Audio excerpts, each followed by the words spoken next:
टोंक, कोटा, मारवाड़, जरा इनका भी एक बार हम लोग देख लेते हैं। एग्जिट पोल ने जो दिखाया था, क्या अब इस वक्त वो वोटिंग काउंटिंग से एक दिन पहले कितना सटीक एग्जिट पोल फिलहाल लग रहा है? हमारे साथ तमाम वो लोग हैं जिन्होंने चुनाव को देखा है, चुनाव में घूमे, चुनाव कवर किया है और सर्वे किया है, भावेश झा ने। तो आइए बात करते हैं टोंक कोटा की 24 सीटें। इसमें आप देखेंगे 10 सीटें भारतीय जनता पार्टी को दी गई हैं एग्जिट पोल में, 12 सीटें कांग्रेस पार्टी को दी गई हैं।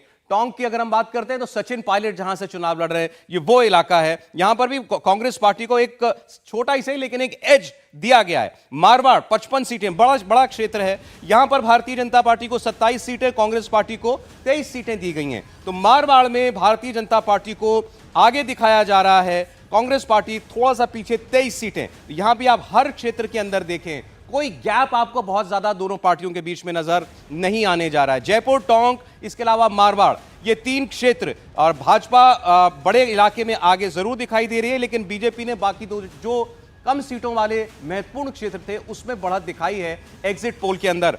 राहुल जी, अब तो 12 घंटे से कम का वक्त है, 12 घंटे बाकी हैं जब गिनती शुरू होने जा रही है।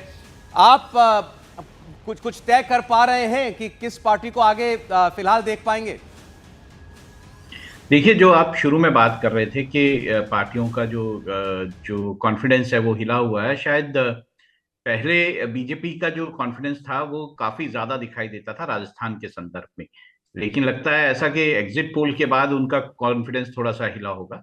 लेकिन मुझे अब भी लगता है कि राजस्थान में जो बीजेपी है वो अच्छे से चुनाव जीत जाएगी। उसके कारण भी है, जिस तरह से बीजेपी के जो इश्यूज थे जो उन्होंने उठाए थे और जो कि धरातल पे भी दिखाई देते थे, चाहे वो महिलाओं के खिलाफ अपराध का इश्यू हो, या फिर जो गहलोत सरकार जो है जाति जो हिंसा जो है, जो कि मैं कहूँ कि जो धर्म के आधार पर हिंसा वहां पे दिखाई दी, उस वो वाला जो इशू था वो भी कहीं ना कहीं, अगर आप जयपुर का रीजन की बात कर रहे थे, उस पूरे रीजन में ये जो धर्म का इशू है, जो धार्मिक जो कारण रहे, जैसे उदयपुर का जो पूरा मामला हुआ, वो उसकी गूंज कहीं ना कहीं इस पूरे इलाके में दिखाई दी।